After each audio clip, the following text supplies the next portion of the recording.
Yang saya hormati Pak Sekdis, yang saya hormati tim dari IWO ya, IWO Indonesia, yang kebetulan langsung dipimpin oleh Bapak Ketua Bang Nio Helen. Terima kasih atas kehadirannya.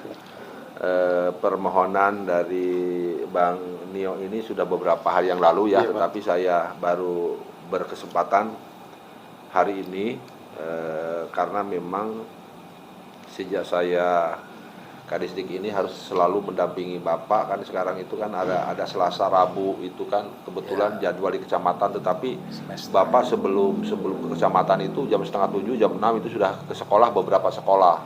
Setelah itu ke sekolah lagi. Jadi inilah alasan dan pertimbangan-pertimbangan yang lain-lain juga gitu kan, banyak yang perlu diselesaikan dan lain sebagainya. Baru hari ini kita bisa bersilaturahmi, bisa menerima ya tim dari DPP IWO Indonesia. Mudah-mudahan kunjungan dari tim DPP IWO Indonesia ini posisinya bermanfaat untuk kita semua. Kolaborasi, Pak. Ya, bagaimanapun juga dinas pendidikan itu kan memerlukan stakeholder. Ya, stakeholder yang ada di dinas pendidikan kan bukan hanya Dewan Pendidikan, istilah BMPS, bukan hanya yang lain-lain yang ada judulnya pendidikan, tetapi pers juga kan berkepentingan untuk memberikan kontribusi bagaimana pelayanan pendidikan di Kota Bekasi itu sejalan sesuai dengan harapan kita. Hanya saya perlu menitipkan, menggarisbawahi, ini kan posisi pers itu sekarang itu kan kalau ada informasi saya menekankan di sini, jangan dulu diapa-apain, di share, komunikasikan aja kepada saya, kepada Pak Sekdis. Ini masalahnya kan perlu komunikasi dulu. Masalah sekarang kan riskan. Tetapi kadang-kadang sekalipun itu sesuatu yang didapatkan informasi di lapangan ada benarnya, tetapi dari sisi kode etik kan belum tentu juga ada benarnya untuk dipublikasikan. Seperti nggak bisa, Pak. Kemarin masalah pelecehan yang kemarin. Ya. Itu kan sebetulnya saya sampai merinding tuh. Saya bagaimana caranya supaya ngeredam. Kan kalau masalah oknum itu urusan. Itu sampai masih merinding saya.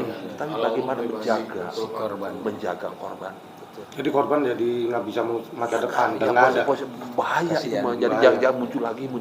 Dan mohon maaf, saya sampai dengan argumentasi saya itu cukup menugaskan beberapa orang ke sana, tidak harus kita, yang penting bagaimana caranya recovery korban. Ya, itu contohnya ya. Jadi semua informasi impornya meskipun itu benar, tidak semuanya harus dipublikasikan. Ya, Kak. Nah, itu mungkin Pak Sekdis yang perlu disampaikan kepada tim dari DPP IWO DPD, Pak. DPD IWO Indonesia cabang Kota Bekasi. Mudah-mudahan silaturahmi ini terjalin sesuai dengan tupoksi masing-masing. Oke, terima kasih. Selanjutnya saya berikan kesempatan ke Pak. Ini Pak, terima kasih. Ya. Saya juga ingin sedikit menanyakan beberapa hal. Ya Pak, boleh Pak? Ya boleh. Kita ini kan sekarang pendidikan di masyarakat ini kan masalah SMP sering ada yang kendala. Gedung-gedungnya di SMP tiap kelurahan belum ada nih Pak. Kadang ada yang, saya mau nanya, di Kota Bekasi ini di SMP sudah mencapai di satu sekolah SMP negeri, sudah ada di tiap kelurahan apa tiap kecamatan? Secara jumlah mungkin, kalau jumlah SMP itu kan sekarang itu sudah hampir 61%. Iya, 61 SMP. Tetapi kan tidak menyebar. Ya, historisnya dulu itu mohon maaf, banyak sekali warga-warga yang memiliki tanah dulu itu menolak, tetapi sekarang itu berduyun-duyun. Karena model PPDB-nya seperti sekarang, mohon maaf. Jadi kita berusaha, itu kan janji politik Pak Pepen dengan Pak Pasti supaya 5-6 itu ada semua SMP. Ada insya Allah mungkin ya. Sebetulnya kalau lihat posisi sampai sekarang tuh 61 itu setiap kelurahan sudah ada. Ya itu udah ada. Terus ini Bapak kan kepala dinas di pendidikan, ini baru dulu dia pun dulu sempat kepala kabit ya? Iya, kabit pernah, sekretaris pernah. Sekretaris. Jadi apa yang Bapak melaksanakan untuk kepala dinas ini sekarang Pak? Yang urgen itu yang utama ini, Utamanya posisi yang utama akan ini dilaksanakan. berkenaan dengan kurikulum merdeka. Apa itu, Pak? Kurikulum merdeka. Apa itu? Ya jadi kurikulum. Baru, Pak, baru.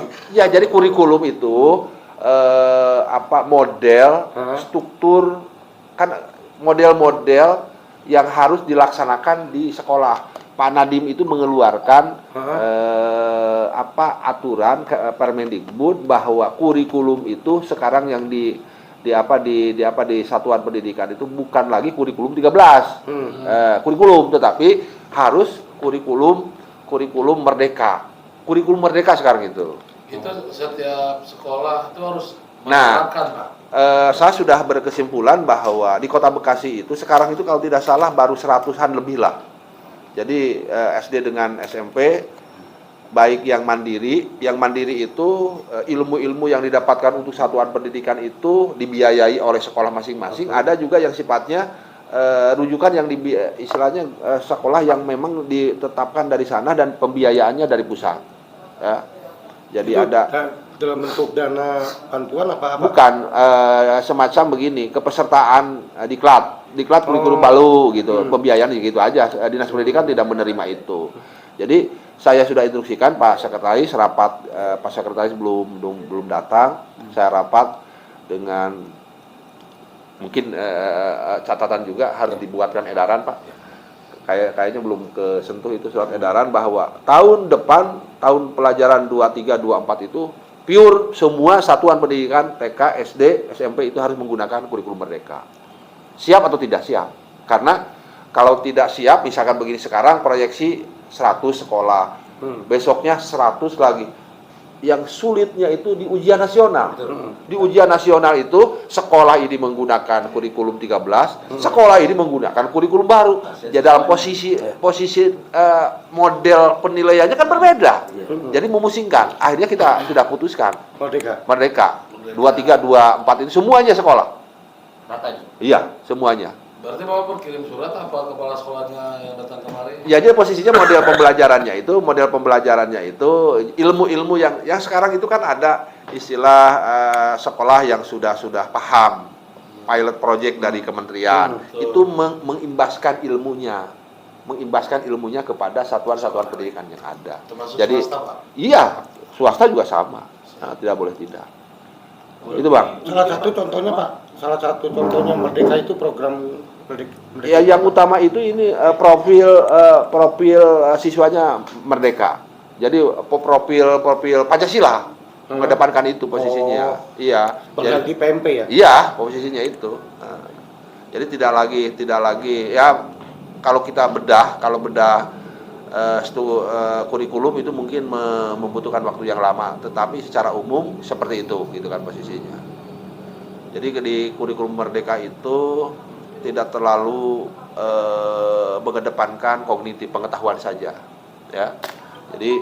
Jadi yang dikedepankan itu praktek bagaimana cara kita hidup berpancasila seperti apa dalam wujud hidup sendi-sendi kehidupan kita. Terus kalau misalnya kayak guru-guru pengajar itu apa perlu diajarkan kembali? Iya enggak, jadi posisinya dari sisi konten, dari sisi penguasaan materi tidak, tetapi model pembelajarannya saja dan beban-beban per mata pelajaran gitu kan sekarang. Itu Bapak kalau misalnya untuk mencegah kayak kemarin tadi kan Bapak sempat buka yang katanya jangan sampai wartawan ada berita yang jangan terlalu dinaikin lah. Itu enggak, sebetulnya begini. Saya kira wartawan juga punya kode etik. Iya. Saya tidak menggurui itu. Ada kode etik tertentu yang, nah itu sepanjang itu tidak menyalahi kode etik silakan saja. Tetapi saya kira kita bersepakat mungkin apa ya yang sifatnya informasi yang sifatnya seperti yang kemarin. Ya, dibuka aja nggak ada masalah. Tetapi yang ditonjolkannya oknumnya, jangan posisinya korban.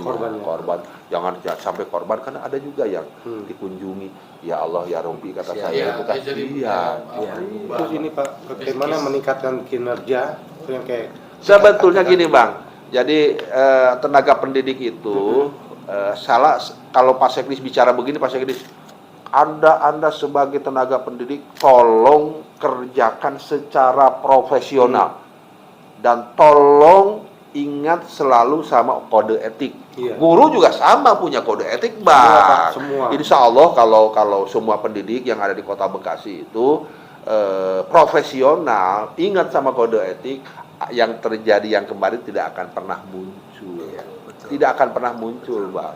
Dia profesional, apakah guru profesional?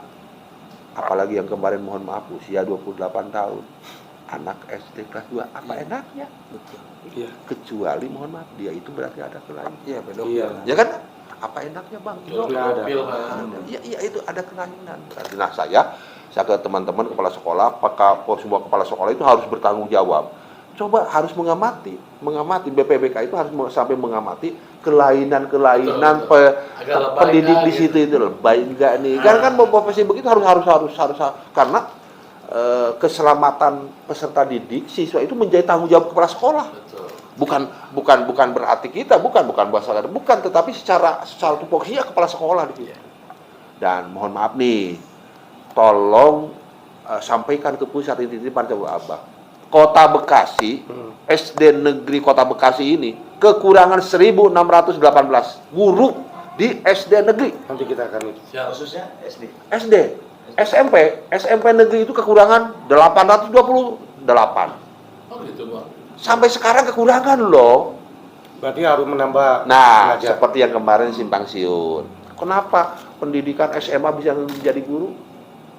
Lihat dulu historisnya. Kepala sekolah, bukan SK kepala dinas, kepala sekolah juga tidak meng-SK-kan. Hanya kebetulan guru kelas 2 sakit.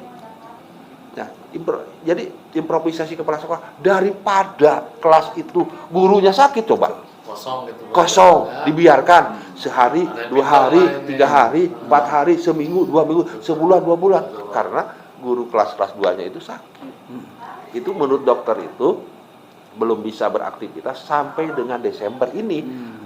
Bulan Januari bisa lagi mengajar. Ya, yang namanya kecelakaan sebelum dia berakhir, yaitu salah satu pengajar ekskul di situ. Kalau ekskul kan nggak perlu ada persyaratan S1, nggak perlu. Yang penting dia paham.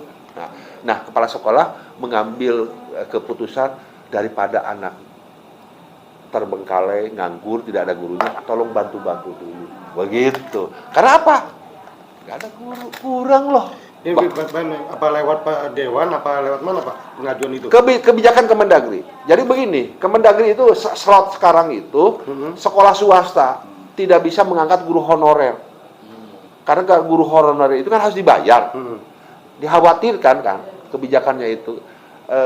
Kemendikbud itu kekhawatiran itu menuntut seperti yang TKK menunggu diangkat dari pegawai negeri. Betul. Itu kan. Padahal mah ini kan kurang loh. Kurang 1.600 kan SD itu, SD negeri itu. Bahkan jadi sekolah-sekolah SD negeri itu ada kepala sekolah Pak gurunya yang jadi wali kelasnya kelas double. Kan ada yang pagi jadi wali kelas, siang jadi wali kelas. Aturan main cukup wali kelas satu saja. Satu-satu. Cukup. Double sekarang. Iya, nggak boleh. Terlalu berat itu. Tapi karena kekurangan. Uang sertifikasinya cuma 1 kali. Begitu. Karena kekurangan. Kekurangan. Sampai-sampai yang kejadian begitu, karena tidak lagi guru ini udah 2, guru ini 2 kelas, kasihan ini daripada. Jadi kontennya, historisnya lihat tuh. Nah, itu maksud saya, tidak selamanya informasi di sana itu punyakan untuk dipublikasi, karena memang kan ada historisnya dan lain sebagainya. Saya sudah memberikan rilis, Pak Wali juga press release. Udah diajukan Pak. Kan kesempatan. Kemendikbud coba digedor aja. Tanya di Kemendikbud bagaimana peranggapan bukan hanya di Kota Bekasi, bukan hanya Kota Bekasi, secara umum. Intinya itu. Iya. Terus ini Pak, harapan Bapak ke depannya bagaimana? Untuk ini. Harapannya ya kalau kita dengan Pak Sekretaris juga saya kira sama. Yang penting pelayanan pendidikan di Kota Bekasi itu sesuai dengan harapan masyarakat. Hanya yang namanya pelayanan tingkat pelayanan itu kan berbeda. Jangan sampai begini. Kota Bekasi itu hanya bisa sampai pelayanan itu hanya sampai nilai 7. Jangan dipaksa untuk sampai 9. Nggak bisa, Bang. Ya. Nah, maksudnya begitu. Tetapi ya pelayanan yang maksimal di sekolah-sekolah swasta bayarannya berapa, ada yang 5 juta per bulan, masuknya 50 juta. Wajar, pelayanannya sesuai dengan orang tua. Nah, kadang-kadang kita juga tidak menyalahkan orang tua. Manakala sekarang juga, Bang, tolong minta bantuan. Sekarang alamnya begini. Guru mukul, ini bukan mukul, sayang. Ya. Dilaporin. Ya Allah. Jadi Orang tua melaporkan kami ke KPAI pusat, KPAI, KPAD, kita kedatangan. Padahal begini, masih ingat abang juga sama seusia jauh-jauh apa? Dulu zaman dulu. Dipukul sampai ke rumah, mohon maaf ke rumah. Malah ente kamu kenapa itu? Ditambahin. Berarti ditambahin. Iya, seluruh ditambahin. Nah, maksud saya itu juga dibantu juga. Dibantu juga untuk mengkomunikasikan kepada masyarakat. Secara umum guru itu kan orang tua yang kedua daripada orang tua yang di rumah. Itu tolong dihargai. Kan tidak sedikit juga kalau dilaporin. Kadang-kadang juga ada yang di wilayah yang lain secara fisik dipukul lagi. Dia santronin gurunya itu. Ya Allah. Kita zaman dulu gitu Pak. Guru kita kesal sama guru, di luar gurunya kita pukul gitu. Bandung. Iya, begitu. Posisinya jadi posisinya seperti yang begitu. Kita ya DPD IWO Indonesia cabang ini tolong membantu kami juga menyadarkan karena pendidikan itu kan bukan hanya tanggung jawab pemerintah. Walaupun ada yang menjadi petanggung jawab dan masyarakatnya seperti di situ ada sekolah swastanya, ada masyarakat sebagai orang tuanya, mungkin di sekolah sebagai komite dan lain-lain. Ya kita sebagai peredam aja. Oke. Ya sama-sama untuk menyadarkan masyarakat bahwa jangan dikira guru itu berat loh. Coba. Berat.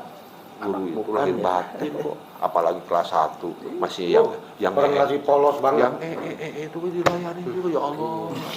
Benar. Mohon maaf. Yang kelas 1 itu masih ada yang beres di mana-mana. Masih ada. Dibantu. Iya. Nah, maksud saya itu orang tua itu harus punya pemikiran ke situ. Tugas guru itu nggak ringan loh.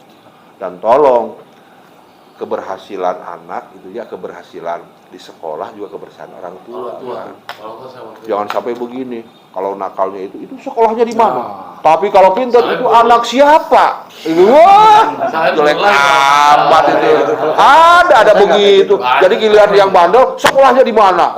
Gurunya siapa? Tetapi kalau berprestasi itu anak siapa? Itu caranya gimana sih guru? Ini saya ada pertanyaan juga, Pak. Oke. Untuk masalah komite-komite di sekolah-sekolah, setiap sekolahan itu memang ada. Ya masih, Bang. Masih. Yang tadi saya sampaikan bahwa pendidikan itu bukan hanya tanggung jawab sekolah saja, bukan tanggung jawab dinas pendidikan, berarti masih membutuhkan peran serta masyarakat orang tua yang dikoordinir oleh komite. Ingat ya, dana yang dari pusat itu tidak bisa menghandle 100% kebutuhan anak selama dia bersekolah. Ada biaya-biaya personal. Celana dalam siapa yang nyiapin? Bapaknya. Baju siapa bapaknya? Nah, itu maksud saya. Ada biaya-biaya personal yang harus menjadi tanggung jawab orang tua. Disitulah peran komite gitu kan. Apalagi mohon maaf nih, renang. Ada yang nanya, renang boleh? Saya nanya, ente punya anak. Diajak renang sama gurunya tuh. Mengizinkan? Mengizin. Bagus. Sama ente mau belum pernah dibawa-bawa, cukup membayar. Ya itu kan biaya personal, Bang. Ya selama semua banyak kegiatan-kegiatan.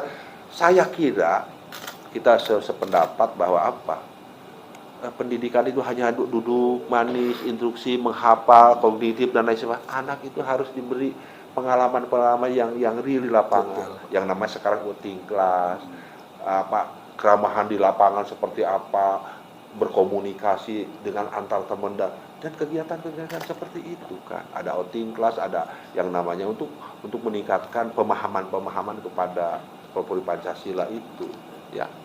Harapan ke depannya itu Bapak untuk Kemendagri bagaimana, Pak? Oke, mungkin dalam kesempatan yang baik ini hari ini kami kedatangan dari DPD IWO Indonesia Cabang Kota Bekasi. Harapannya dengan pertemuan ini tersampaikan apa yang menjadi masalah di Kota Bekasi. Yang pertama yang urgen ya, Sekarang itu di SD negeri se-Kota Bekasi, kita itu kekurangan 1.600 lebih. Begitu juga dulu dengan di SMP. SMP negeri se-Kota Bekasi itu kita kekurangan 826. Pokoknya 800 lebih lah. Nah, ini menjadi karena di dalam regulasi itu kita tidak diperbolehkan untuk mengangkat TKK, tidak diperbolehkan untuk mengangkat guru honorer. Nah, ini menjadi catatan-catatan. Nah, permasalahan ini saya kira di kota dan kabupaten juga. Itu yang pertama, untuk menjadi catatan. Yang kedua, ya kami sudah bersepakat berkenaan dengan kurikulum yang akan diberlakukan di satuan pendidikan TK, SD dengan SMP di Kota Bekasi itu tahun 2023-24 itu akan seluruhnya 100% menggunakan kurikulum merdeka. Dan yang ketiga, saya berharap tenaga pendidik yang ada di Kota Bekasi, baik negeri dan swasta, saya kira tingkatkan profesionalisme sebagai tenaga pendidik.